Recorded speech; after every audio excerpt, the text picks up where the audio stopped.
Kalau minta kepada Allah. Tapi, ini penting nih Pak, tidak menghilangkan wasilah. Jangan nanti ada ucapan kita kepada makhluk kemudian dihukumi syirik.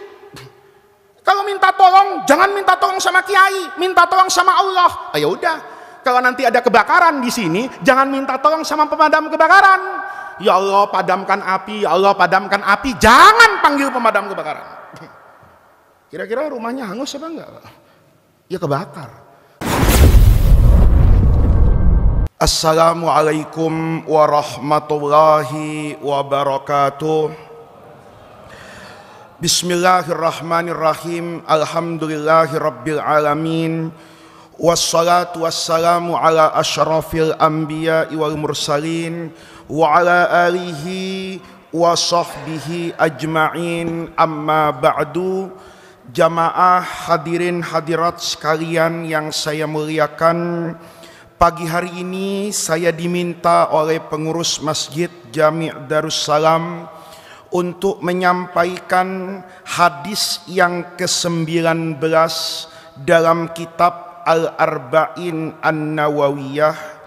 Hadis ini diriwayatkan an Abil Abbasi Abdullah bin Abbasin radhiyallahu anhuma qala kuntu khalfan nabiyyi sallallahu alaihi wasallam yauman faqala ya ghulamu inni u'allimuka kalimatin ihfazillaha yahfazka ihfazillaha tajidhu tujahaka idza sa'alta fas'alillaha wa idza sta'anta fasta'in billahi wa'lam annal ummata law ijtama'at ala ayyan fa'ukin lam yanfa'uka illa bi syai'in qad katabahu Allahu laka wa in ijtama'u ala ayyadurruka bi syai'in lam yadurruka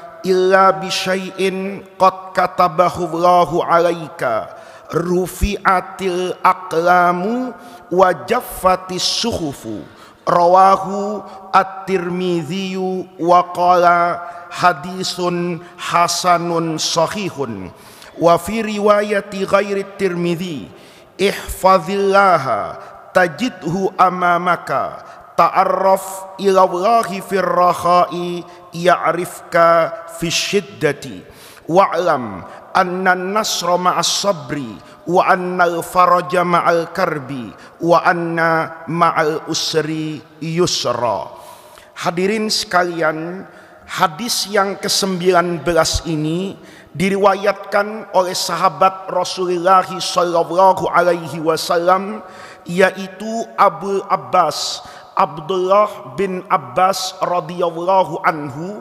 Ini adalah sahabat Nabi yang muda umurnya, dikelompokkan sebagai sighar.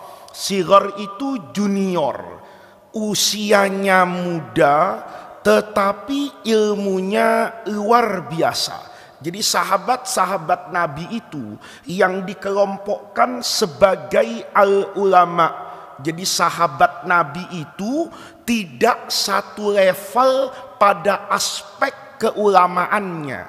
Sahabat itu ada yang ulama, tentu ada yang tidak ulama. Maka di antara para sahabat itu terbiasa saling bertanya terhadap hukum-hukum yang mereka hadapi dalam keseharian. Nah, di Madinah itu tentu sahabat Nabi yang termasuk ulama ini unik. Itu banyak yang namanya Abdullah.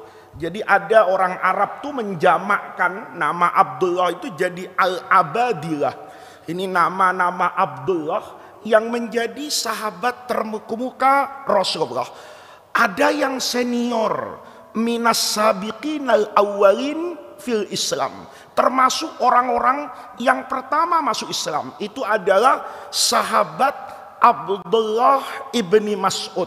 Nanti sepeninggal Rasulullah, Abdullah bin Mas'ud ini berdakwah sampai ke Irak, murid-muridnya itu menjadi guru Al-Imam Abu Hanifah, salah seorang imam fikih yang madhabnya paling tua yang ada di Irak. Abdullah yang kedua itu namanya Abdullah bin Umar, anaknya Sayyidina Umar ibn Khattab radhiyallahu anhuma. Ini menetap di Madinah. Kelak ilmunya Abdullah bin Umar ini diturunkan kepada murid-muridnya sampai kepada Imam Daril Hijrah, itu namanya Imam Malik bin Anas al-Asbahi, yang kemudian menjadi guru daripada Al-Imam Asy-Syafi'i. Jadi di sini warisan ilmu Abdullah bin Umar itu banyak diambil oleh dua ini lahir.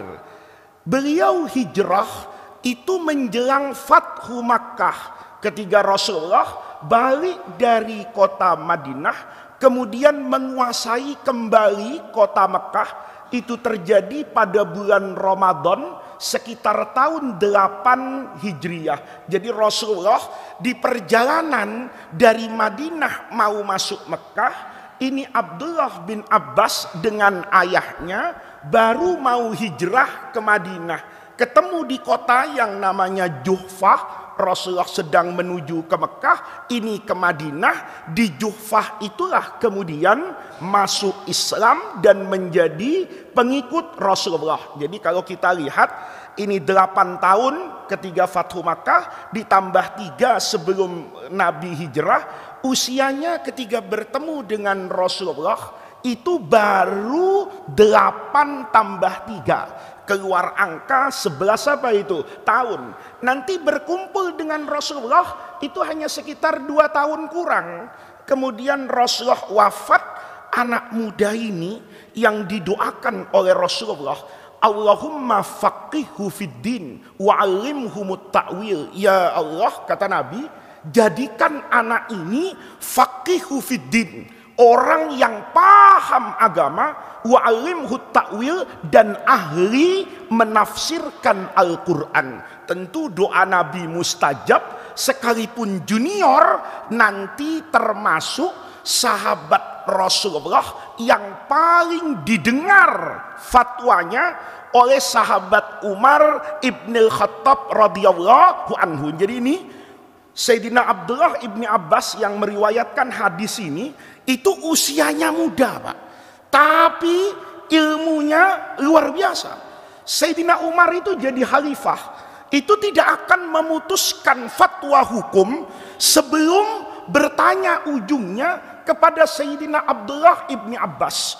Waktu itu tentu pandangan orang ini agak berbeda. Ketika Sayyidina Umar itu kan punya majlis, tempat-tempatnya tokoh-tokoh sahabat. Setiap ada masalah apapun, ini Sayyidina Umar selalu apa ini? Musyawarah.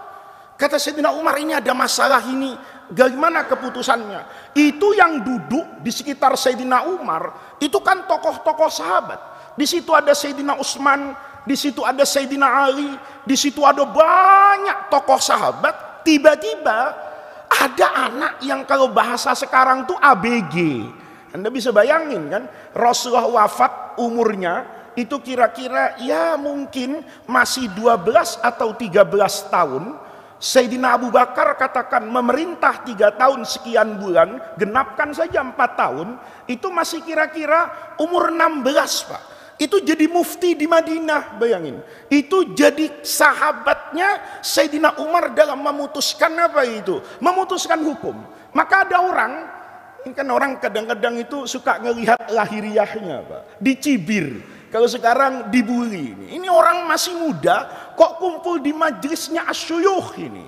Hingga pada satu masa ya, ada satu kejadian tafsir Quran yang membuat Sayyidina Umar itu teringat ya, kehebatan anak ini. Kata orang-orang kan ditanya, "Ya Amirul Mukminin, Tuan Umar, ini apa alasanmu memasukkan anak yang masih muda jadi apa ini? Jadi penasehat berkumpul dengan kibarus sahabah. Apa kata Sayyidina Umar? Saya dulu mendengar ayat Al-Quran Allah turunkan, itu yang menafsirkan berbeda dari semua orang itu cuma Sayyidina Abdullah ibni Abbas. Kata yang nanya, tafsir yang mana?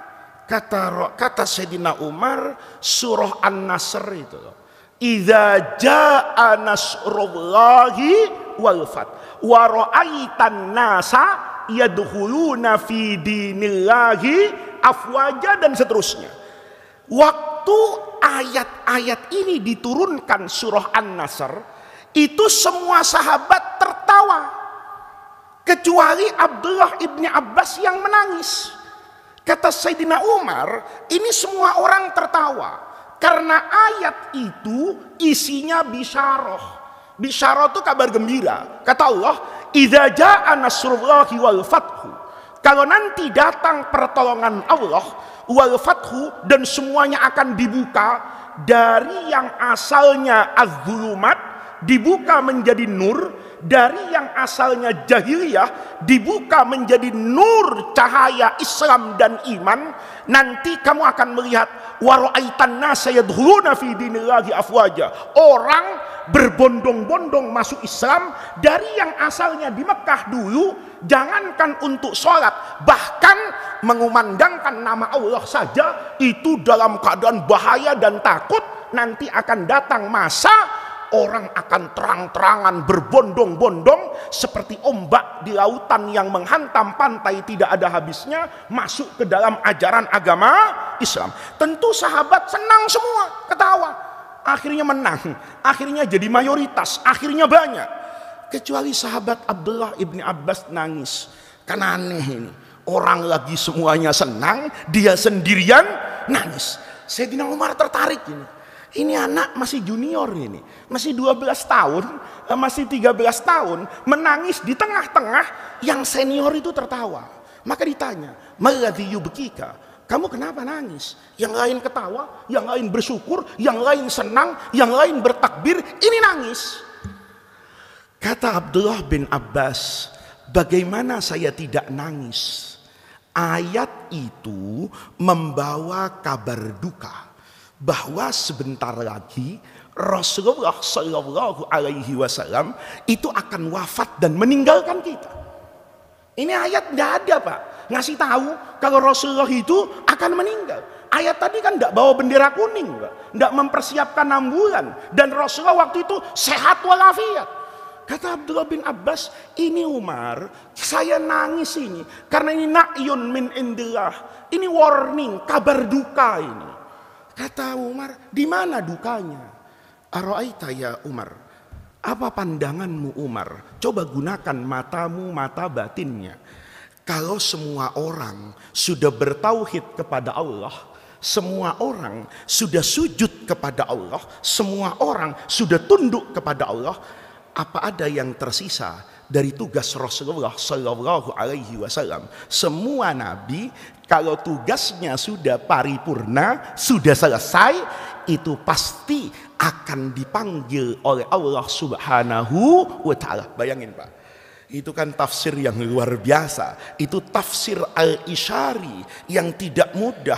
Orang kemudian memahami teks ayat itu dengan konteks yang boleh jauh, boleh jadi jauh keluar dari lafadznya. Ini namanya Sayyidina Abdullah bin Abbas.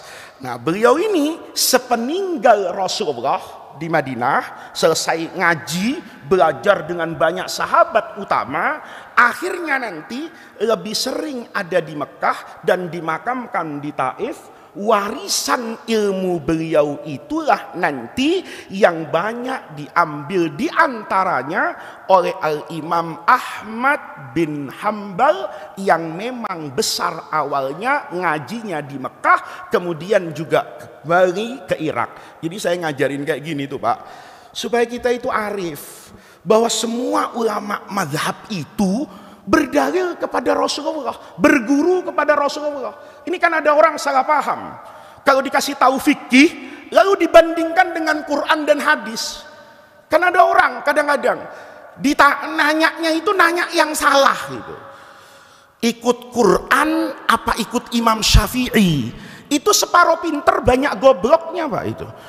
Itu separuh pinter banyak gobloknya itu. Lah memang Imam Syafi'i ikut Injil apa? Memang Imam Abu Hanifah ikut Taurat apa? Ikut Quran. Cuma pemahaman manusia terhadap Quran itu tidak sama. Makanya imam dulu itu kalau ditanya menjelaskan hukum kepada orang, itu tidak ada Pak yang mendeklar dirinya itu mewakili Islam, itu enggak ada. Imam Abu Hanifah itu bapaknya fikih itu.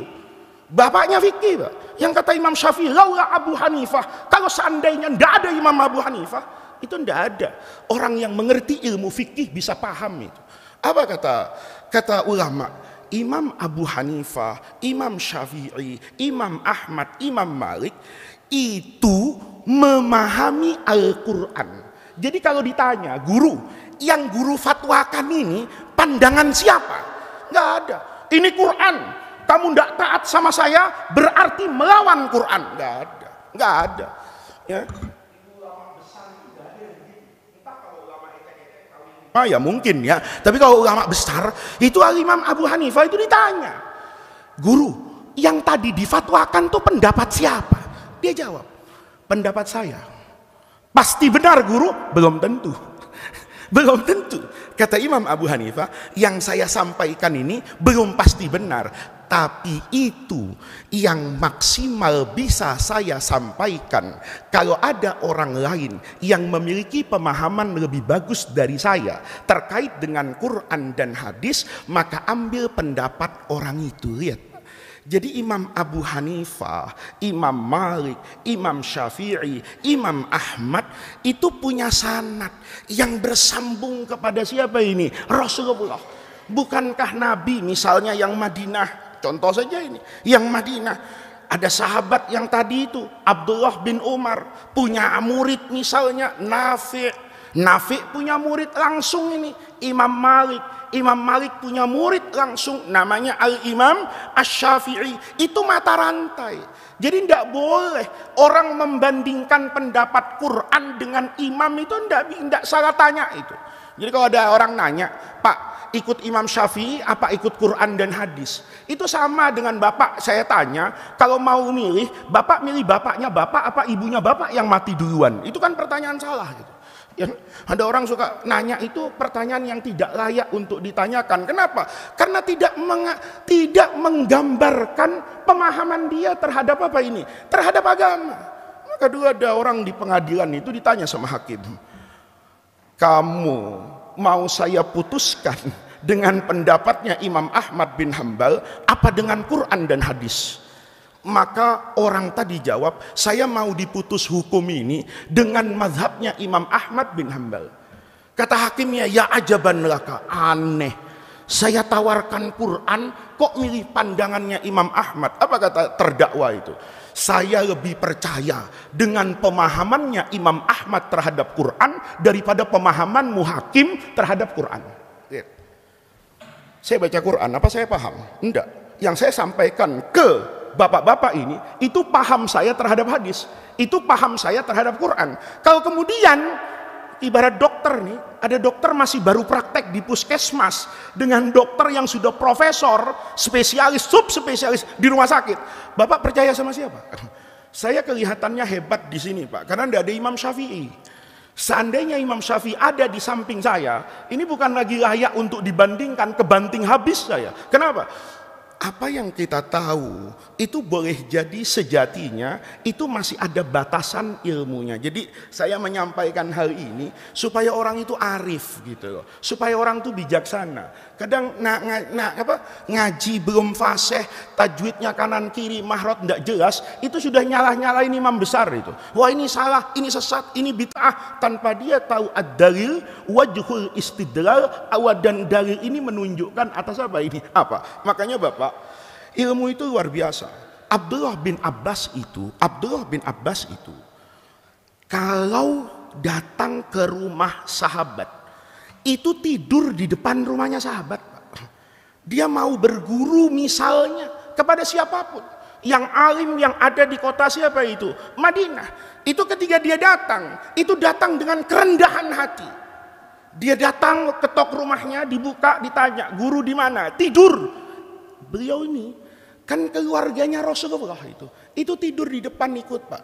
Bahkan kalau malam itu tidur di depan banyak pintu gurunya, supaya nanti kalau gurunya keluar subuh, dia keinjek perutnya, bangun, tidak ketinggalan ilmunya guru. Itu luar biasa, orang mencari ilmu diwariskan. Jadi ini kita bangun ya pemahaman bahwa semua yang diwarisi oleh para ulama itu adalah interpretasi dari Quran. Makanya Bapak, nggak bisa orang itu ibadah apapun di dunia ini yang sama itu nggak bisa. Sholat itu yang sama cuma dua Pak, takbiratul ihram sama salam. Allahu Akbar, sedunia orang begitu. Selesai sholat, assalamualaikum warahmatullah, itu orang cuman bisa itu Pak. Setelah takbiratul ihram sampai sebelum salam, kalau baca buku fikih ibadah, mungkin dari pojok sana sampai pojok sini itu isinya semua khilafiyah. Doa iftitah itu kayak apa? Bismillah itu bagian dari Fatihah atau bukan? Bismillah itu harus dibaca atau tidak dalam sholat? Bismillah itu dibacanya ngikuti sholatnya. Kalau jahriyah kayak subuh, maka basmalahnya keras. Kalau sirriyah kayak zuhur, maka basmalahnya tidak keras. Atau basmalah itu selamanya dibaca sirriyah, pelan-pelan, walaupun sholatnya itu keras-keras. Itu dicari Pak fikihnya, diakurkan sampai kiamat. Kurang 2 hari tidak selesai bahas itu. Kenapa? Dalilnya terbuka. Ayat Quran saja Pak. Kalau Bapak misalnya, ini kan ada orang bilang saya tidak mau fikih. Ya sama aja dengan Bapak tidak mau qiraat. Qiraat Quran itu, cara bacanya, itu beragam. Yang dibaca imam tadi itu kan qiraah yang biasa kita dengar. Riwayatnya Imam Hafiz. Mungkin Bapak ke Maroko dapat riwayat yang lain. Mungkin Bapak ketika baca Fatihah di Irak, kalau saya dengarnya itu kan Maliki Yaumiddin, variasinya cuma 2, Maliki Yaumiddin atau Maliki Yaumiddin. Mungkin ada riwayat lain yang membaca Malaka Yaumiddin seperti orang yang ada di Irak. Jadi perbedaan itu sejatinya bahkan pada Qur'annya sendiri. Jadi bapak-bapak, ini sekedar mengingatkan karena saya ingat Sayyidina Abdullah bin Abbas. Ini hebatnya Islam Pak. Allah menurunkan wahyu dan Allah menciptakan akal. Harmonisasi di antara keduanya itu melahirkan hazanah fikih yang luar biasa. Sehingga lahir ilmu usul fikih, lahir ilmu-ilmu penunjang agar orang itu ketika membaca Al-Quran, dia selalu memiliki daya hidup konteks dengan apa yang terjadi hari ini. Bayangkan, kalau semua hukum ada di Quran Pak, kira-kira tebalnya Quran tuh kayak apa? Ya kalau semuanya Pak, lampu merah ada ayatnya, sebinatang satu-satu hukumnya itu ada di dalam apa ini? Al-Quran misalnya, kita nggak bisa bayangin tebalnya Qurannya. Ada binatang yang menyulitkan kiai. Kalau saya ditanya, Pak, apa hukumnya makan babi? Ya saya rasa nggak usah kiai juga bisa jawab, itu haram. Sapi gimana Pak? Kalau disembelih halal. Tapi ada kan binatang yang nyusahin kiai, namanya anjing laut Pak. Mau dibilang anjing di laut, mau dibilang ikan anjing, ditanya kartu keluarga nggak punya, ya kan? Ditanya secara verbal nggak jawab. Kalau jawab kan enak. Kamu anaknya siapa? Kan enak. Kamu keluarga siapa? Anjing, oh haram. Kamu keturunan siapa? Ikan, ya halal. Tapi ini binatang Pak. Kalau dicari hukum fikihnya, itu semua orang nggak akan sepakat Pak. Kata yang satu dipegang-pegang mukanya, ini anjing ini berarti. Oh, hukumnya apa? Haram. Tapi di laut, oh nggak apa-apa. Kita buat kaidah, semua binatang laut hukumnya halal kecuali anjing. Ya, Pak. Bisa. Karena dia ngelihat keanjingannya lebih kuat daripada keikanannya. Tapi yang satu ndak lihat mukanya Pak. Lihat tenggorokan ke bawah. Ini secara fisiologi dipegang-pegang, cara napasnya, perutnya semua ikan ini. Tapi mukanya anjing Pak, nggak apa-apa. Tapi banyak ikannya, hukumnya halal. Kenapa? Karena keikanannya lebih kuat daripada keanjingannya. Maka dia berfatwa semua anjing hukumnya haram kecuali anjing laut. Selesai. Ya, Bapak mau mendamaikan itu secara fikih, ya mungkin Pak, sampai kiamat kurang 1 jam kita baru bisa putuskan hukum itu. Kenapa? Itu hebatnya agama Islam, sehingga lahir ulama yang dengan ilmunya bisa meyakinkan Bapak kalau anjing laut itu haram, dan ada ulama lain yang bisa meyakinkan Bapak kalau anjing laut itu hukumnya halal. Lihat. Jadi sederhana, ya. Ini saya mohon maaf keluar dari konteks pengajiannya, ya, karena ini dibutuhkan hari ini supaya kita itu senang dengan fikih. Ini kan soalnya hari-hari ini ada orang bilang kita ini kembali kepada Quran dan hadis. Nggak bisa, Pak. Baca Quran pakai tajwid kok. Kalau nggak pakai guru, mana bisa kita bedakan alam taro dengan alif lam mim? Ya, alam taro dengan alif lam mim itu tulisannya sama, tidak dibahas cara bacanya secara detail oleh ilmu tajwid. Bapak belajar tajwid pakai buku, Pak, sesat. Kenapa? Ada idgham bi gunnah. Gunnah itu apa? Mendengung. Mendengungnya apa? Ngeng. Kan jadi salah, Pak. Ya, kita tahu gunnah itu harus dari guru, Pak. Tidak ada ilmu tajwid itu bisa dibaca pakai kitab, itu nggak ada. Itu menunjukkan betapa pentingnya saya memiliki guru, betapa pentingnya saya memiliki sanad. Seperti saya meminum air, saya akan minum yang bersih-bersih kalau dia bersumber dari sumber yang apa? Yang bersih. Abdullah ibni Abbas radhiyallahu anhuma, beliau berkata, kuntu khalfan nabi. Saya ada di belakang Nabi. Ini tidak boleh dibaca begitu aja. Terus ada kan kadang saya di belakang Nabi. Oh, bukan itu tujuannya. Kenapa beliau ngomong kuntu khalfan Nabi? Kenapa tidak langsung aja qalan Nabi sallallahu alaihi wasallam? Nabi bersabda, to the point. Kan itu yang dibutuhkan, kan? Kan tidak perlu cerita. Waktu dengar hadis itu lagi ngapain, kan tidak perlu. Yang perlu itu kan isi hadisnya. Tapi beliau mengatakan kuntu khalfan Nabi. Ini nasihat 2 arah, Pak. Satu dari Rasulullahnya, satu dari Abdullah ibni Abbas. Ketika Ibnu Abbas ngomong, saya ada di belakang Nabi, maka pesan yang bisa kita pahami dari kata yang sederhana itu, Nabi memikirkan regenerasi, Nabi memikirkan masa depan Islam. Kenapa Nabi pikirin? Kata Rasulullah, saya nanti sebentar lagi juga meninggal. Sayyidina Abu Bakar wafat, Sayyidina Umar wafat. Kalau semuanya wafat, lalu yang gantikan siapa? Maka Nabi ajak anak-anak muda ini sebagai kader. Kata Nabi, kamu ikut saya ya.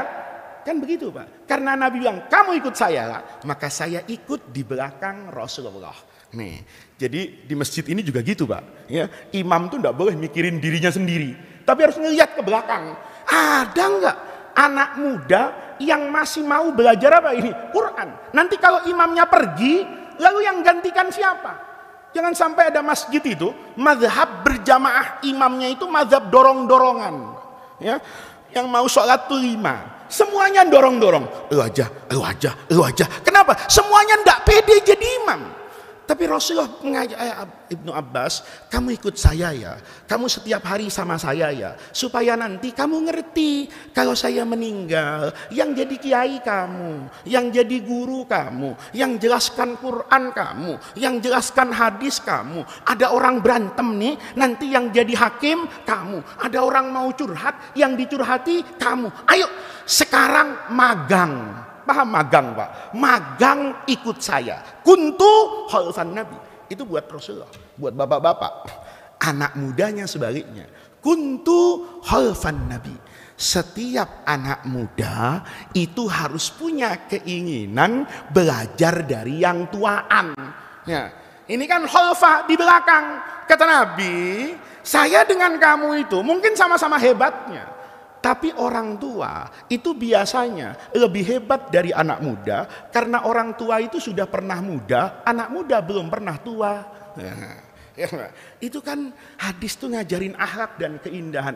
Yang muda-muda, kuntu khalfan Nabi. Di belakang siapa ini? Rasulullah. Karena ngikutin Nabi dapat ilmu. Faqala.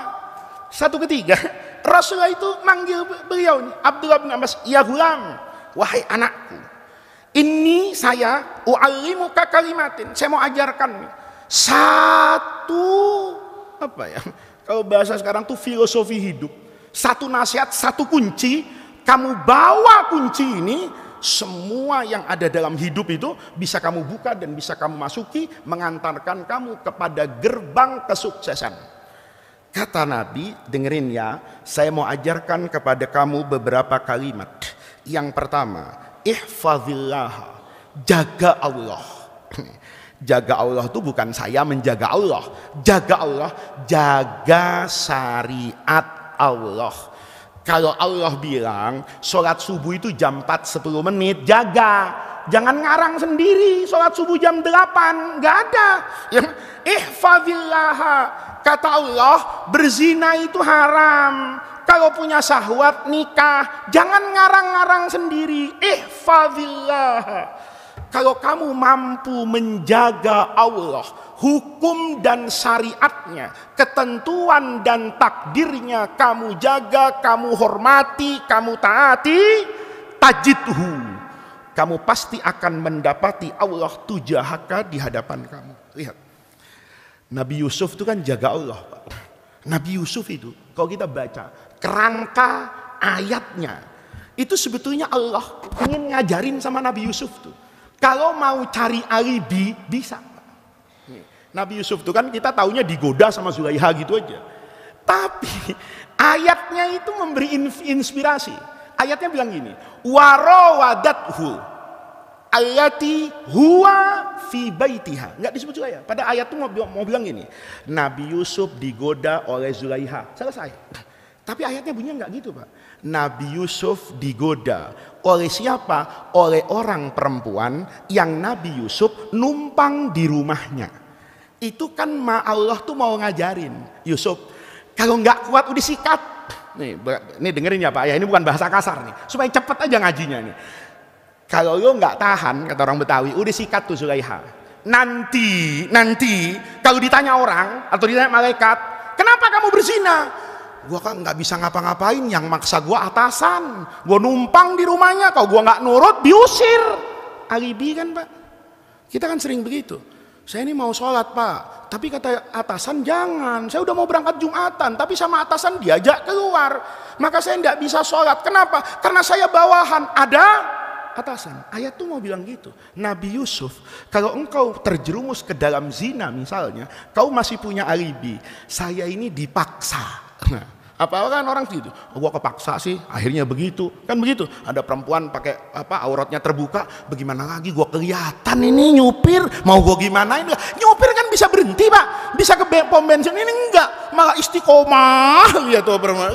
Enggak begitu. Ini Nabi Yusuf dikasih gitu. Tapi kata Nabi Yusuf, begitu digoda oleh Zulaiha, lihat Pak. Urusan beres, Pak. Wa ghulqatil abwabu. Semua pintu sudah. Zulaihanya udah ngomong, hai talak, singkat itu, aku untukmu. Pasrah banget nih perempuan, diapain aja saya mau. Nabi Yusuf langsung lari, ma'adzallah, gitu loh.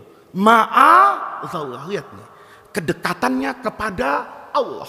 Digoda nanti sama sosialita yang cantik-cantik di Mesir itu, yang Bapak tahu ceritanya, ngiris-ngiris tangannya sendiri itu kan begitu digoda kayak begitu tahu ada orang seganteng itu, perempuan semesir itu ngeroyok Nabi Yusuf itu. Bukan minta dinikahi Pak, minta dicicipi. Bayangin, udah Yusuf zinai saya, ikhlas saya, ya perawanin saya, ikhlas saya. Lihat kedekatannya kepada Allah, itu mengatakan Robbi, nggak pakai ya Rob. Kita kalau doa kan ya Allah, karena kita merasa jauh dengan Allah. Saya memanggil ya itu, kata orang Arab, itu namanya harfun nida. Itu huruf untuk memanggil. Yang dipanggil namanya munada. Munada itu biasanya jauh, maka kita panggil ya Muhammad sini, ya Allah, karena kita selama ini merasa jauh dari Allah. Tapi Nabi Yusuf bilang, saya tidak pernah jauh dari Allah. Qala Rabbi, tidak pakai iya Pak, langsung dekatnya. Ihfazillaha tajidhu amamaka, jaga Allah. Allah datang, begitu ngomong, Rabbi sijnu ahabbu ilayya, saya mendingan masuk penjara. Lihat Pak, dibelakan Nabi Yusuf sama Allah. Begitu Zulaiha maksa-maksa Nabi Yusuf lari, kan sobek Pak dari belakang itu, sampai di pintu ketemu dengan Potifar, suaminya Zulaiha ini, orang kedua yang paling kuat di Mesir setelah raja ini, langsung dikriminalisasi. Kata istrinya, ma jaza'u man arada bi ahlika su. Apa kira-kira yang pantas suamiku? Hukuman buat orang yang ingin merusak kehormatan rumah tanggamu, yang Yusuf itu kau pungut dari pasar budak menjadi orang terhormat sekarang, ini balasannya. Kata Nabi Yusuf, ya Allah, kenapa jadi begini? Lihat Pak, kata siapa itu? Kata Potifar, kamu punya dalil, kamu punya alibi, kamu sudah konsultasi sama Hotman Paris supaya lolos dari jeratan hukum ini. Kamu sudah atur belum? Kamu sudah pertimbangkan belum? Kalau ini gugatan ke MK, ke MA, kemana-mana, ini kamu kira-kira punya dalil enggak? Enggak punya, kata Nabi Yusuf. Saya nggak bisa apa-apa, ya memang fakta yang terlihat saya seperti ini. Tapi, kata siapa ini? Kata Nabi Yusuf, kata Potifar, nggak ada saksinya, nggak ada. Kecuali satu, kata Nabi Yusuf. Waktu kejadian ini, saya mendengar ponakannya Zulaiha, bukan ponakan saya. Ponakannya Zulaiha Kisin itu di kamar samping itu nangis. Berarti di kamar itu ada orang. Kata Nabi Yusuf, tanya saja. Ini kan luar biasa pembelaan Allah. Yang ada di situ ponakannya Zulaiha, bukan ponakannya Nabi Yusuf. Kalau ponakannya Nabi Yusuf, ya pantes lah belain pamannya, kan begitu. Ini ponakannya Zulaiha, yang seharusnya ada di pihak siapa ini? Zulaiha. Keluar bayi itu. Kata Potifar, loh masih anak-anak ini. Iya. Kata siapa ini? Kata Potifar, lalu bisa apa anak kecil kayak gini? Tanya aja. Seperti kejadian Nabiullah Isa alaihissalam ketika lahir itu dibawa oleh Maryam. Kata Nabi Yusuf, tanya sama anak ini. Tiba-tiba anak yang masih menyusu tidak bisa berbicara, itu berbicara kepada Potifar yang diabadikan di dalam Al-Quran. Kalau bajunya sobek dari depan, maka Zulaiha benar, ini bohong. Kalau bajunya sobek dari belakang, maka Nabi Yusuf yang benar dan istrimu itu yang tidak benar. Dilihat yang sobek belakang. Itu ihfadillaha tajidhu amamaka. Itu hanya berlaku buat orang yang menjaga Allah. Tapi yang pulang dari Masjid Darussalam mampir ke warung janda, itu tidak dijamin oleh hadis ini. Kenapa? Karena dia tidak menjaga Allah. Habis minta ihdinas siratal mustaqim, ya kan? Ya Allah tunjukkan jalan yang benar. Jalan yang benar itu habis jamaah pulang ke rumah. Ini karena masih gelap di kota wisata, tahu-tahu ada warung janda buka, Pak Haji mau kemana? Pulang. Mampir Pak Haji, sepi, belok. Itu lam yahfadillah, dia tidak menjaga Allah, maka Allah tidak akan didapat. Ini contoh kecilnya. Idza sa'alta, kalau kamu meminta sesuatu, fas'alillah, mintalah kepada Allah. Ini kata ulama, ala sabilil haqiqah. Kalau minta kepada Allah. Tapi, ini penting nih Pak, tidak menghilangkan wasilah. Nih, jangan nanti ada ucapan kita kepada makhluk kemudian dihukumi syirik. Kalau minta tolong, jangan minta tolong sama kiai, minta tolong sama Allah. Ya udah. Kalau nanti ada kebakaran di sini, jangan minta tolong sama pemadam kebakaran. Ya Allah padamkan api, ya Allah padamkan api. Jangan panggil pemadam kebakaran. Kira-kira rumahnya hangus apa enggak? Ya kebakar. Kalau ada kebakaran, saya telepon sama pemadam. Pak, tolong datang Pak ya. Tolongin kami, bantu kami, padamkan api. Terus tetangganya bilang, musyrik lo. Kalau minta tolong sama Allah. Ini sama Pak. Separuh pintar ada gobloknya begini. Ya, karena dia lupa dengan yang namanya hukum Allah. Allah tuh dalam hidup membuat sistem. Kalau mau kenyang, makan. Kalau mau pintar, belajar. Tapi hidup itu enggak matematis begitu nanti. Ada yang enggak belajar, pintar banget. Siapa contohnya? Nabi Khidir. Nabi Musa itu kan merasa jadi Nabi Kamlot. Ya kan? Ini kan Nabi besar pertama Pak. Dengan umat yang paling banyak syariat Taurat. Bapak lihat, Nabi Ibrahim itu cuma dikasih suhufu Ibrahim.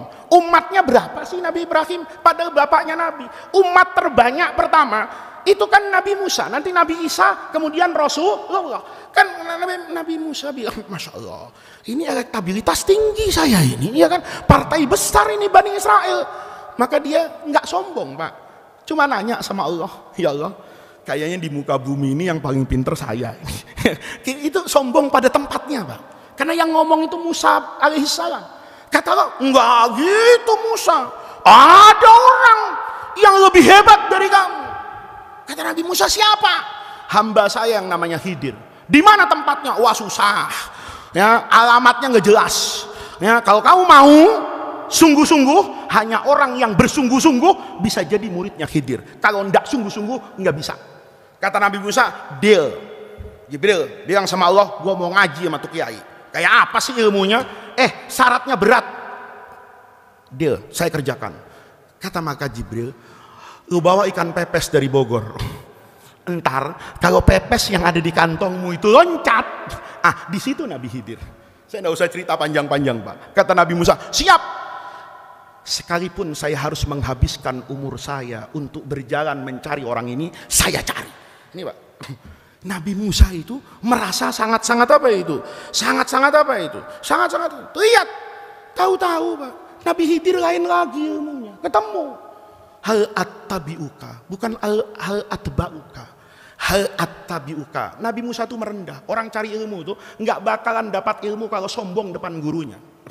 Nabi Musa itu bilang, Nabi Khidir, bolehkah saya mengikutimu belajar? Bukan. Nabi Khidir, kuserahkan jiwa dan ragaku untuk mengikuti engkau. Kata Nabi Khidir, kamu fa innaka lan tastati ama iya sobro, nggak bisa.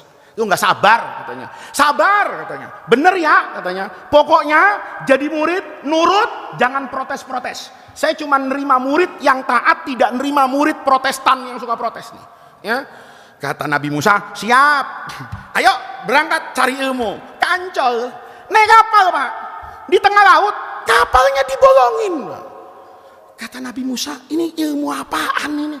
Kapal lagi hilang, Pak, barokahnya ilmu itu. Tapi kata Nabi, ini kan diajarin. Kata Nabi Musa, nggak bisa. Ini nggak bener. Ngomong. Kata siapa ini? Kata Nabi Musa, ini nggak bener nih. Keluar SP1, Pak. Kata Nabi Khidir, kan gua udah bilang, lu ilmunya cetek, kagak nyampe, nggak kuat sama gua. Cari guru yang lain. Oh iya ya, lupa katanya. Tuh, lu jangan protes. Lihat. Kapal saya lobangin, airnya masuk nggak? Iya ya, airnya nggak masuk ini. Ya nggak masuk lah. Wong malaikat Jibril pasang membran, iya kan? Aman tuh kapal. Iya ya guru, ampun, nggak nanya-nanya lagi deh. Oke ya, SP1 kata siapa ini? Kata Nabi Khidir. Jalan ke pantai, Pak. Sampai di pantai Cirebon itu kapal aman, iya kan?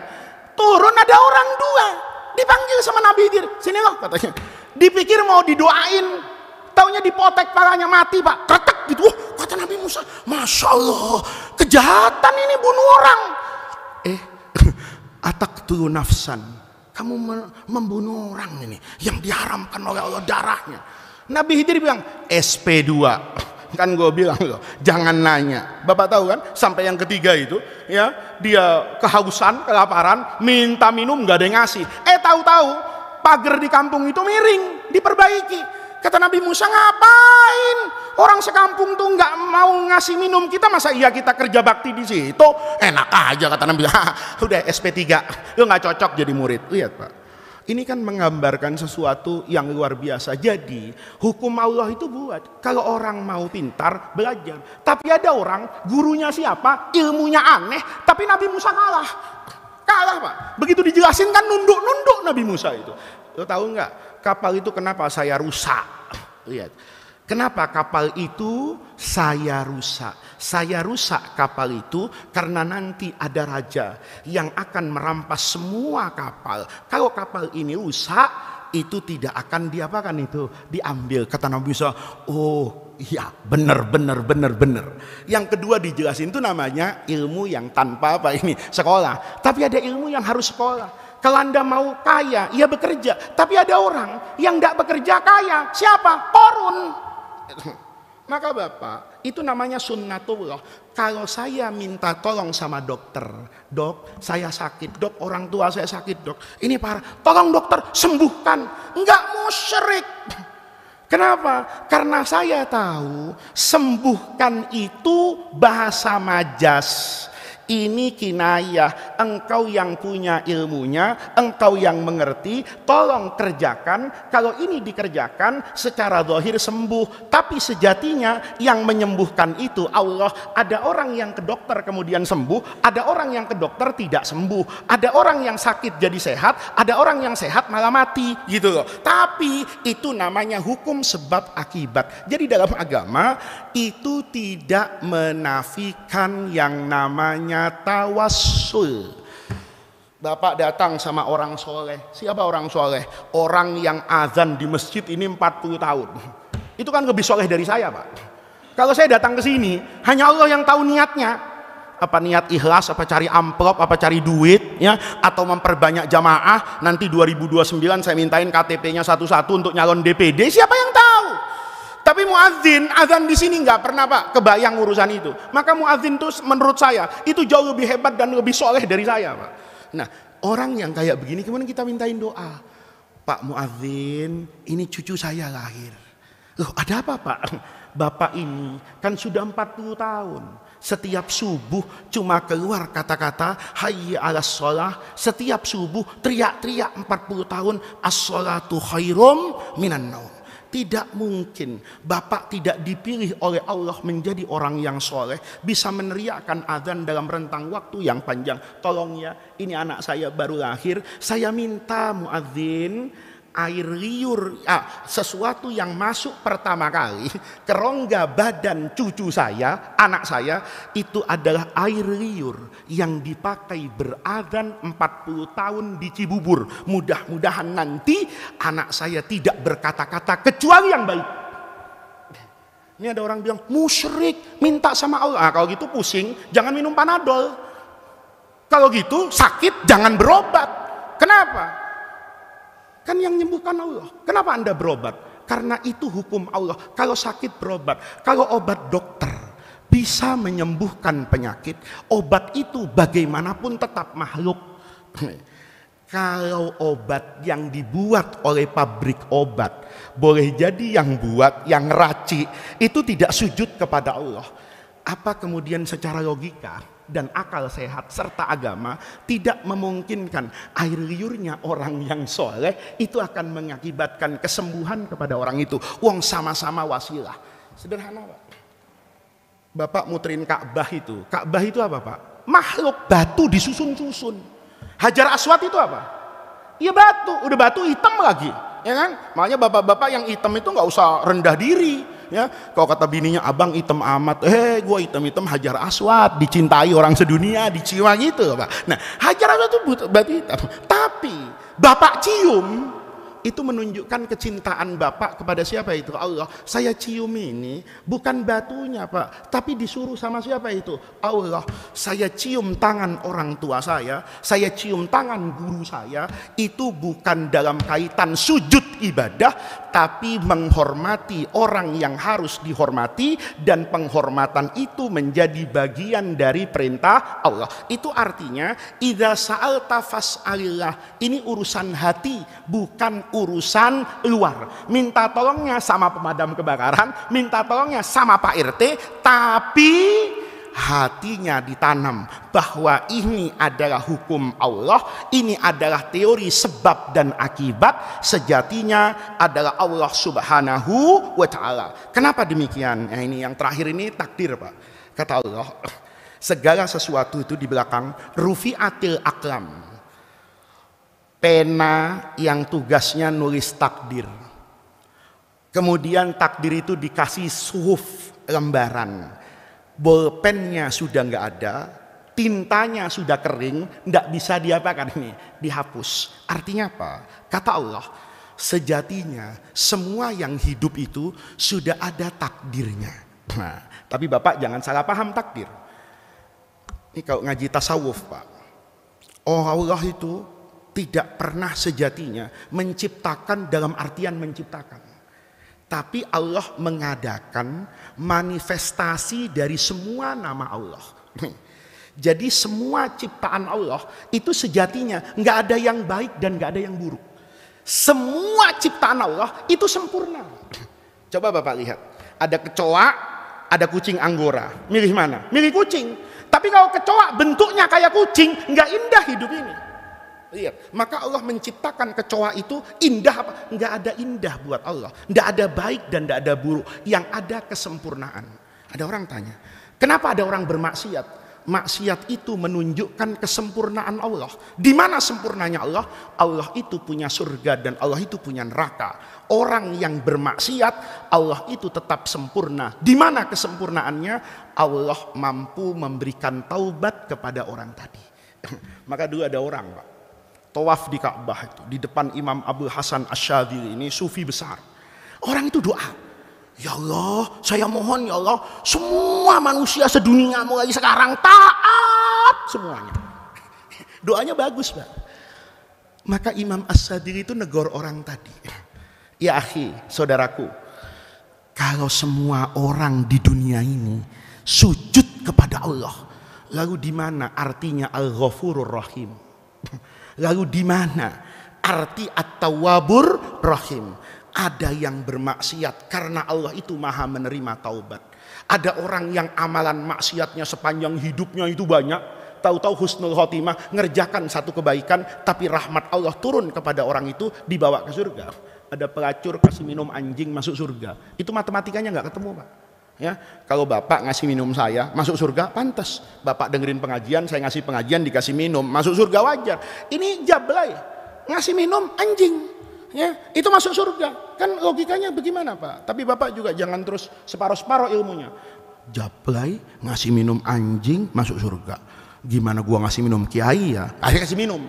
Besok-besok nggak ngaji lagi, nggak sholat lagi. Kenapa? Ya lu pikir aja, pelacur kasih minum anjing masuk surga. Gua ngasih minum kiai, gua bukan anjing, kiai gua bukan jablay, kiai bukan anjing, kan gitu lah. Ya nggak bisa begitu. Itu karena itu rahmat Allah. Maka di sini Bapak-bapak, takdir itu harus dipahami pada kesempurnaan Allah.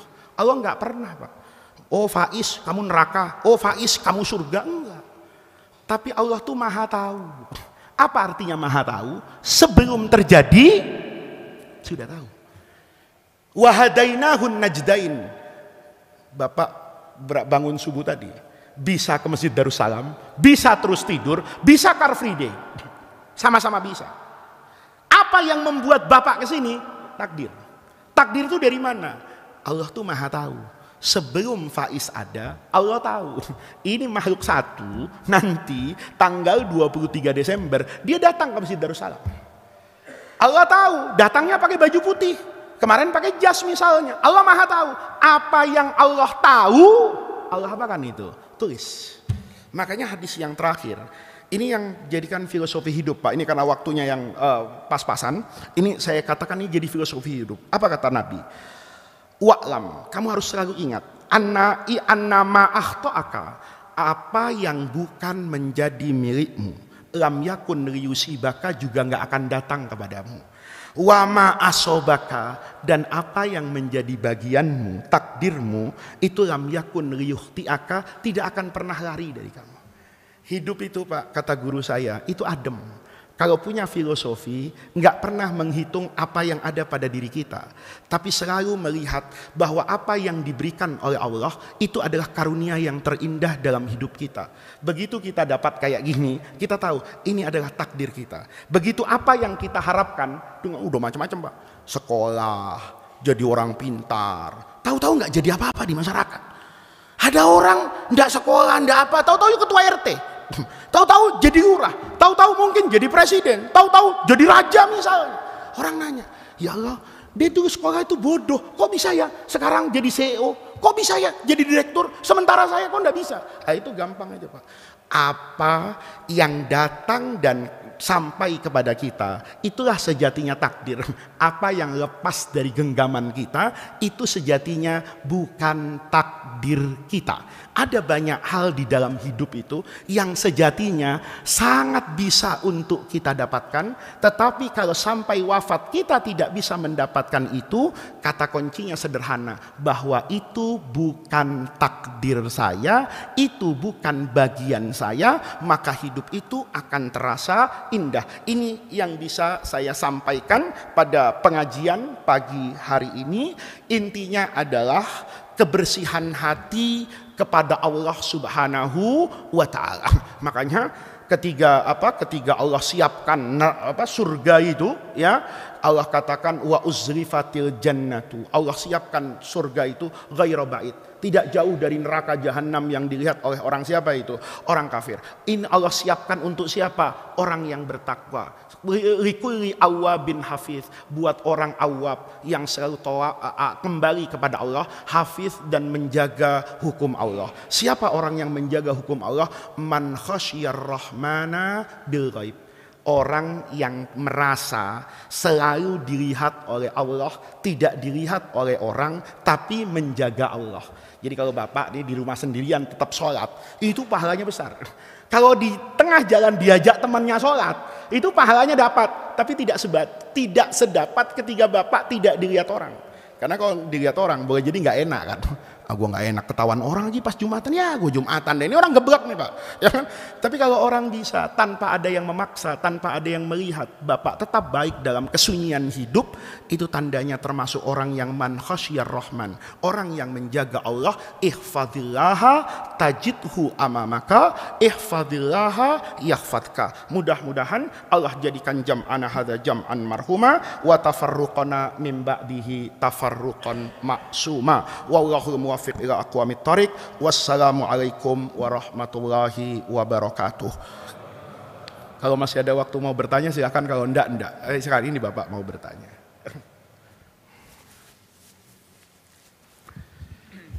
Assalamualaikum warahmatullahi wabarakatuh. Ustaz Faiz, saya mohon penjelasan rinci lebih sedikit mengenai bacaan Al-Quran di Irak itu ya. Oh, iya. Yang tadi Ustaz ngomong perbedaan itu Malikiyamidin sama Malikiyaumidin. Apakah itu berbeda hurufnya atau berbeda cara bacanya atau berbeda? Karena kan sebagian kita juga bilang kalau Al-Quran itu satu. Jadi kalau ada selisih satu huruf saja kita nggak percaya satu huruf alif saja, kita udah termasuk orang yang kafir. Iya, betul. Ya, mohon penjelasan ini aja. Makanya Bapak lihat, penulisan Al-Quran itu yang disebut Mushaf Utsmani itu berbeda dengan kaidah imla bahasa Arab. Bapak bisa lihat, ini contoh yang paling gampang. Kalau saya menulis As-Samawat, atau Bapak baca Maliki Yaumiddin, Pak. Paling gampang nih, Maliki Yaumiddin. Itu Bapak cuman melihat di semua Quran Mushaf Utsmani itu, cuman ada huruf mim, Pak. Ada huruf lam dan ada huruf kaf. Quran yang ditulis oleh Sayyidina Utsman itu Pak, itu dibaca dengan beragam bacaan, itu tidak akan pernah merubah hurufnya. Makanya Bapak lihat nih, Maliki Yaumiddin itu dulu ditulis pada masa Sayyidina Utsman, itu dengan khat kufi. Tentu ini kalau orang belajar kaligrafi, itu bentuk huruf Arab kan beda-beda Pak. Ya ada yang model kayak ginian, ada yang khat kufi. Khat kufi itu istimewa Pak. Dia ditulis tanpa titik dan tanpa harokat. Itu aslinya Quran. Jadi jangan lihat mushaf hari ini, enggak. Mushaf hari ini itu ada tambahan, bukan tambahan ayatnya, tapi tambahan untuk mempermudah semua orang bisa baca Quran kalau dia tidak sempat bertemu dengan guru Quran. Tapi asli Quran dulu itu tidak mungkin dibaca oleh orang kecuali orang tuh ngerti, paham bahasa Arab atau pernah berguru. Karena tidak ada titiknya. Bagaimana saya tahu itu ba? Bagaimana saya tahu itu ta? Bagaimana saya tahu itu sa? Kecuali dari bentuk huruf. Makanya harus orang, kenapa tidak ada harokatnya? Itu Bapak. Sejarah Mushaf Utsmani itu karena ada ta'assub. Ta'assub itu fanatisme berlebihan kepada guru. Rasulullah itu membaca Al-Quran itu tidak selalu dengan qiraat yang kita dengar hari ini. Tapi cara baca Nabi itu banyak. Kayak Bapak pernah mendengar wadduhe pakai imalah. Itu dibaca oleh Rasulullah dengan riwayat tertentu. Maka ketika kemudian ada qiraah sab'ah tadi, itu bukan langgam Pak, bukan kayak qori. Jadi Quran itu dibaca pakai langgam Jawa, pakai apa, itu nggak ada urusan dengan ilmu Quran. Ilmu Quran itu yang namanya qiraat. Qiraat itu berkaitan dengan apa Pak? Yang pertama bina'ul kalimat, ini ilmu sorof namanya. Bapak pernah dengar kan? Kataba yaktubu kitabah. Pada kataba yaktubu jadi kitabatun. Sementara nasoro yansuru itu nasron. Padahal kelihatannya sama ini. Ini namanya bina, bangunan kata dalam bahasa Arab. Nanti ada namanya i'rab. I'rab itu ujung belakangnya. Ini Muhammadun, ini Muhammadan, apa Muhammadin. Itu namanya kaitan, belum lagi nanti aspek balaghah dan sebagainya. Saya tidak punya waktu. Itu artinya Quran itu memang bisa dibaca seperti itu. Makanya Bapak lihat, kenapa dalam satu qiraat orang Irak tuh baca Malaka Yaumiddin. Bapak baca Maliki Yaumiddin pendek. Ada yang baca Maliki Yaumiddin panjang, padahal nggak ada alifnya. Mestinya yang membaca pakai mat tabi'i itu dibaca malikun, dari kata-kata al-milku, pemilik. Kalau dibaca pendek malikun itu dari al-mulku, raja. Jadi Allah itu dalam surah Fatihah itu dimaknai, makna substansinya nggak hilang Pak, tapi makna zahirnya berbeda. Allah itu pemilik hari kiamat atau Allah itu raja pada hari kiamat. Nanti orang pada aspek lainnya, bukan qiraatnya, mana yang lebih afdol kepada Allah, disifati malik pemilik apa disifati malikun penguasa, itu hilaf. Tapi bacaannya Pak sama hurufnya. Jadi kalau Bapak membayangkan perbedaan qiraat itu, membayangkan perbedaan jumlah ayat Quran, itu tidak pernah terjadi. Yang ada beda cara bacanya, beda hitungan ayatnya. Al-Baqarah itu ada yang bilang 287, ada yang bilang 286. Itu jumlah ayatnya. Tapi kalau dilihat dari alif lamimnya sampai fangsurna alal qaumil kafirin di belakangnya, itu sama. Bedanya di mana? Ada orang yang menghitung ini satu ayat, ada orang lain yang menghitung ini dua ayat. Ada orang yang membaca in ja'akum fasiqun binaba'in fatabayyanu, ada yang membaca in ja'akum fasiqun binaba'in fatathabbatu.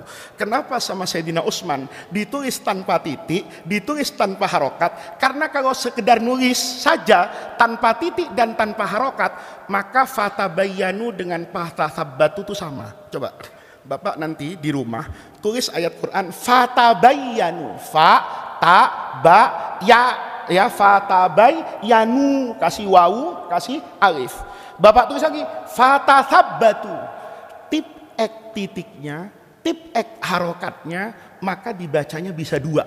Bisa dibaca fatabayyanu dan bisa dibaca fatathabbatu. Itu mukjizat Al-Quran. Dia bukan saja pada maknanya, bahkan tulisannya itu mengandung keistimewaan yang tidak bisa disamakan oleh tulisan manapun di dunia ini. Makanya kalau kita lihat perbedaan qiraat itu menunjukkan bahwa orang yang menguasai qiraat itu memiliki ragam bacaan yang dulu dibaca oleh Rasulullah. Jadi kalau ada qiraah sab'ah itu tidak boleh diingkari. Kenapa? Karena itu mutawatir dari Rasulullah. Makanya saya contohkan tadi, kalau kita mengambil hukum fikih A itu jangan menyalahkan yang B. Kenapa? Karena boleh jadi pemahamannya yang berbeda. Sama orang yang membaca dengan satu qiraat ini, maka kalau dia tidak, ilmunya tidak hatam, tidak luas, cuma belajar satu qiraat, ada orang lain baca dengan qiraat yang lain, langsung dikatakan ini salah bacaannya. Padahal bacaan itu memiliki riwayat yang mutawatirah. Makanya cuma 7. Qiraat itu banyak Pak, ada namanya qiraah al-masyhurah 10, tapi yang 3 ini tidak mutawatirah, boleh dibaca oleh orang yang memiliki sanad itu, tapi tidak boleh dibaca sebagai imam di hadapan orang yang tidak pernah belajar. Itu kalau kita lihat kerangka hukumnya menarik Pak. Orang yang pakai qiraah hafaz di sini itu kalau balik ke Maroko kacau semua. Orang yang pakai qiraah Warsh di Maroko, Bapak dengerin kacau semua tajwidnya. Kenapa? Karena standar qiraatnya akan berbeda. Kenapa berbeda? Itulah luasnya ilmu. Begitu Bapak. Jadi perbedaan qiraat itu tidak menunjukkan perbedaan isi kandungan, tidak menunjukkan perbedaan ada Quran dengan versi lain. Begitu Pak. Ya, sebentar sedikit lagi Ustaz. Iya. Berarti qiraat itu ada sejak zaman Rasulullah ya? Iya. Jadi bukan buatan, bukan ciptaan imam-imam terdahulu ya? Bapak, nggak boleh kita punya persepsi gitu. Terus kemudian angan kita katakan fikih itu karangan imam. Enggak. Fikih itu ada dari zaman Nabi, tetapi tidak diklasifikasikan sebagai ilmu. Kita tanya, masjid seperti ini ada nggak zaman Rasulullah? Nggak ada. Nggak ada. Masjid punya menara itu ada enggak zaman Nabi? Enggak ada. Masjid punya kubah besar itu ada enggak? Enggak ada. Itu semua diadakan setelah Rasulullah. Tetapi yang diadakan ini substansinya ada di masa Nabi. Apa? Mengagungkan masjid. Sholat itu pakai budaya, Pak. Saya pakai peci hitam, pakai sarung, itu budaya Indonesia. Ada yang pakai jubah, ada yang pakai celana. Apa itu kemudian diatur dalam agama? Tidak, tapi dia diatur dari apa ini? Pemahaman terhadap agama. Untuk datang ke masjid, ayatnya cuma satu. Khudhu zinatakum inda kulli masjidin. Kamu berangkat itu ke masjid, ambil pakaian yang paling baik. Yang paling baik itu standarnya ada dalam Quran hadis, enggak ada. Standar baik dan buruknya itu kembali kepada manusia. Ada orang yang khutbah Jumat itu pakai jas, pakai dasi. Kenapa? Karena itu pakaian yang paling baik, yang terhormat pada budaya mereka. Ada orang yang mengatakan, oh saya pakai belangkon, pakai beskap, dan pakai sarung lurik misalnya. Karena itu pakaian yang terbaik. Jadi, qiraat itu dari Rasul, tetapi dibukukan sebagai ilmu itu oleh imam. Misalnya, ilmu usul fikih, Pak. Ya, kalau kita belajar Quran, itu enggak mungkin orang bisa jadi kiai enggak paham usul fikih, itu enggak mungkin. Maka ilmu usul fikih itu sebagai ilmu itu yang terkodifikasi tertulis itu yang nulis Imam Syafi'i. Pertanyaannya, ilmunya Imam Syafi'i itu dari mana? Pasti dari Rasulullah. Apa contohnya? Dalam ilmu usul fikih itu ada namanya hukum qiyas. Menyamakan sesuatu kalau memang sama. Kalau tidak sama, jangan disamakan. Itu ilmu qiyas. Dibuat sama Imam Syafi'i. Ma huwal qiyas? Al-qiyas itu al-ilhaq, secara bahasa mengaitkan.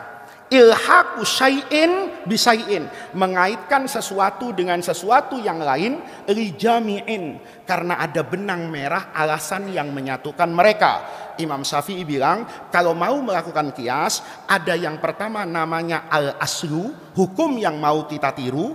Ada namanya al-far'u, barang yang hukumnya tidak ada, mau kita kaitkan dengan al-aslu. Apa kemudian al-illatu yang menyamakan di antara dua barang ini? Apa contohnya? Nabi bayar zakat fitrah pakai korma. Bapak bayar zakat fitrah pakai apa? Beras. Kurma dengan beras itu beda, Pak. Ya, kurma hitam, beras putih, itu pasti beda. Ya, kurma gede kayak jempol mungkin, ya beras kecil kayak upil. Tapi dia punya persamaan, Pak. Namanya ilat.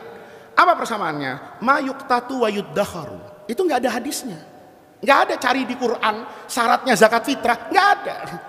Yang ada Nabi bayar pakai kurma. Kenapa Bapak pakai beras? Pakai ilmu usul fikih, namanya qiyas. Karena beras itu makanan pokok. Selain makanan pokok, dia makanan yang bisa disimpan. Makanan pokok dan bisa disimpan itu ada di beras. Maka al-aslu itu kurma, al-far'unya beras, al-illatu alasan disamakannya makanan pokok dan bisa disimpan. Ilmu ini yang nulis pertama kali Imam Syafi'i. Tapi Imam Abu Hanifah gurunya lebih dulu mengamalkan. Dari mana? Ya dari kehidupan Nabi.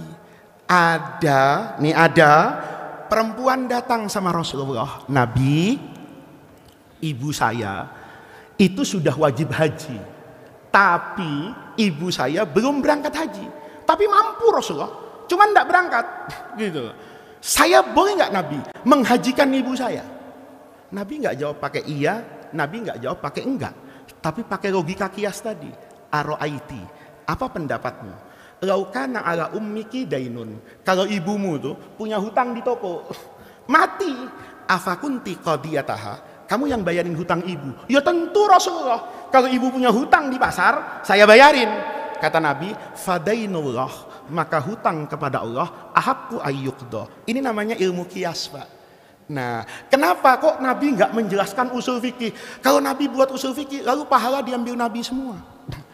Tapi itulah rahmatnya Islam. Ada yang menjadi pahala Rasulullah, tapi kita sebagai pengikutnya itu tidak kehilangan kesempatan untuk mendapatkan ilmu dari Rasulullah. Fikih itu ada zaman kapan? Ada zaman Nabi.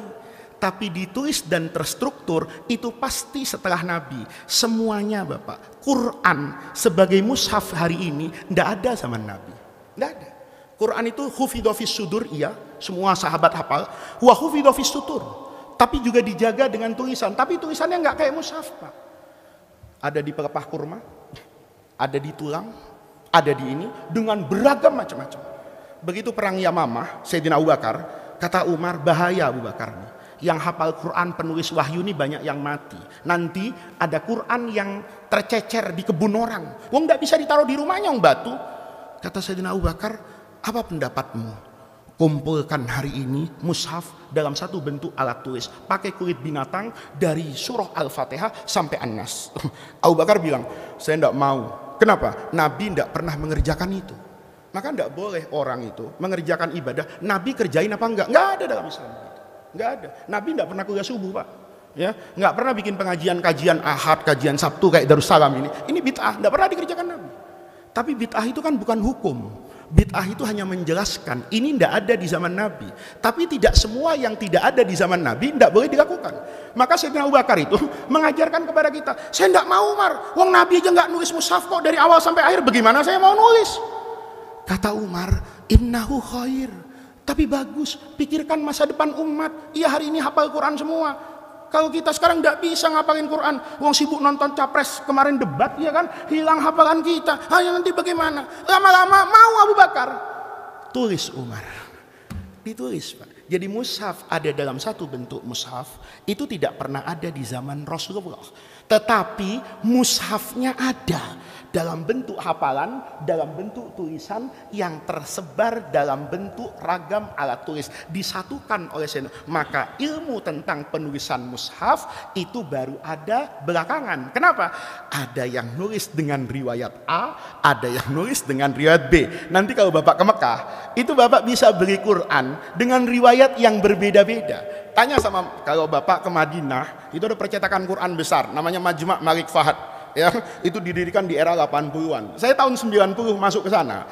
Itu saya dikasih mushaf itu dengan beragam qiraah. Saya orang Indonesia, dikasih qiraahnya Hafaz. Saya bilang, saya minta qiraah yang lain. Oh, kamu mau qiraahnya Warsh, ini. Kamu mau qiraahnya Nafi, oh ini. Kamu mau qiraahnya Hamzah, oh ini. Itu cara-cara bacanya Pak. Dari lihat mushafnya saya udah bingung. Ini apa ya? Tapi saya yakin itulah ilmu. Jadi ilmu penulisan itu dibuat oleh para imam, tapi itu adalah implementasi dari zaman Rasulullah. Jadi dalam Islam itu nggak ada Pak, ilmu anak haram itu nggak ada. Semua ada bapaknya. Ilmu hadis. Kalau Bapak tahu, apa ada Sahih Bukhari zaman Nabi? Nggak ada. Apa ada kitab hadis bulughum? Enggak ada. Tapi ilmu namanya hadis itu dibuat oleh para ulama, tapi bersandarkan kepada Rasulullah. Kita tahu Pak, ada hadis sahih, ada hadis dhaif, ada zaman Nabi. Enggak ada. Enggak ada zaman Nabi ilmu mustalah hadis. Oh ini hadis dhaif, enggak ada. Karena semua orang punya kesempatan untuk tanya sama Rasulullah. Tapi nanti dibuat oleh ulama berdasarkan ayat Quran tadi. In ja'akum fasiqun binaba'in. Semua yang membawa kabar berita, fatathabbatu fatabayyanu. Lakukan klarifikasi. Orangnya standarnya bagus enggak? Kalau bagus, hadisnya sahih. Kalau ditanya, ilmu mustalah hadis itu buatan siapa? Ya buatan ulama. Kalau seandainya semua ulama tidak boleh bikin ilmu, ya tidak ada hadis sahih, hadis dhaif, ilmu tajwid itu, izhar, iqlab, ada zaman Nabi. Abu Hurairah nanya, Nabi ini hukumnya izhar? Enggak ada Pak. Tapi bacaan Rasulullah turun temurun direkam. Oh, kalau nun sukun ketemu huruf ini namanya idgham. Kalau nun sukun ketemu huruf ini namanya izhar. Izharnya dari kata-kata nunnya kelihatan. Izhar. Oh, nunnya kelihatan, kasih tanda. Ini namanya izhar. Izharnya tidak ada di zaman Nabi. Begitu ya Bapak-bapak ya. Ini gambaran Bapak-bapak. Jadi nanti ya saya bukan berwasiat, saya kepada diri saya juga gitu, untuk mau membaca. Hidup itu butuh pembanding. Jangan cuma ngambil guru dari satu ilmu. Bapak sekarang nih kayak percaya sama saya kan Pak? Jangan. Saya bukan yang paling benar. Bapak nanti cari guru lain, Bapak baca yang lain, nanti hazanahnya akan, Bapak akan bilang, Faiz itu salah. Tapi boleh jadi yang salah saya sampaikan itu dari sudut pandang Bapak, bukan dari sudut pandang saya. Kalau sudah seperti ini Pak, orang itu akan hidup damai dari ilmu. Ya, Imam Syafi'i itu ziarah ke makamnya Imam Abu Hanifah di Jami'in Nu'man di Irak itu. Makamnya di dalam masjid. Itu Imam Syafi'i sholat subuh Pak, tidak kunut. Tidak kunut. Muridnya yang fanatik tuh protes. Guru gimana sih?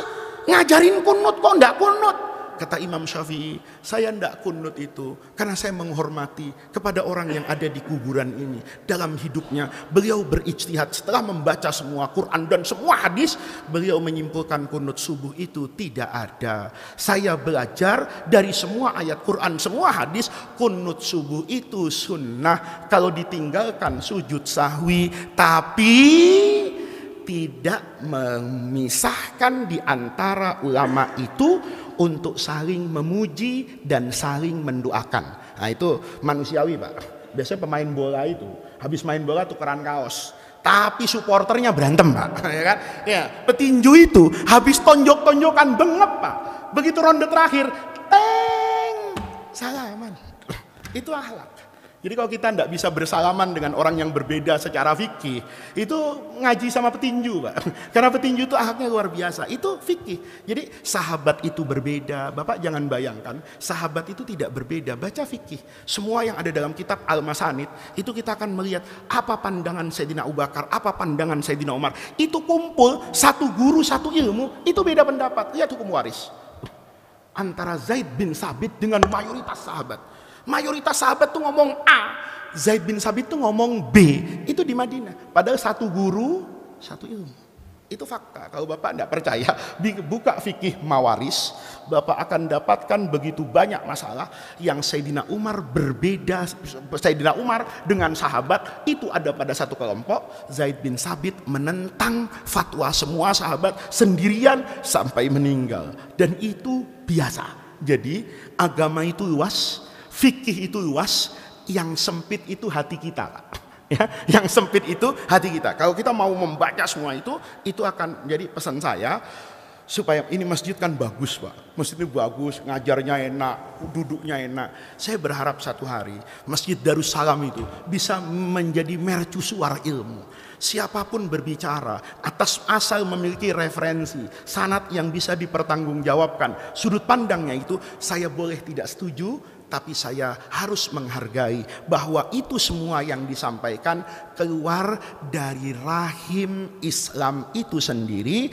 Allah sendiri yang mengatakan, lausya Allah, kalau Allah mau, la ja'alakum ummatan wahidah, saya jadikan satu. Tapi kalau satu tidak ada indahnya. Kenapa? Kalau semua Quran jelas, semua hadis jelas, maka saya orang yang pertama kali kehilangan pekerjaan. Kenapa? Karena Bapak sudah nggak butuh sama saya, Bapak bisa pahami itu sendiri. Kenapa saya kemudian hari ini ngajar? Karena ada yang nggak paham. Bapak pikir saya habis ini belajar sama siapa? Boleh jadi sama dokter, boleh jadi sama ahli vaksin, boleh jadi sama ahli sains. Ini secara sains bagaimana sih Dok? Jelasin sama saya. Saya ke pabrik kimia. Ini unsur kimiawi etanol yang di sini nih, yang dijadikan make up itu apa sih sebenarnya? Saya ngaji. Dokternya ada pekerjaan, saya ada pekerjaan, bawa Quran, bawa hadis, bisa ngarang abad 21 fikih kecantikan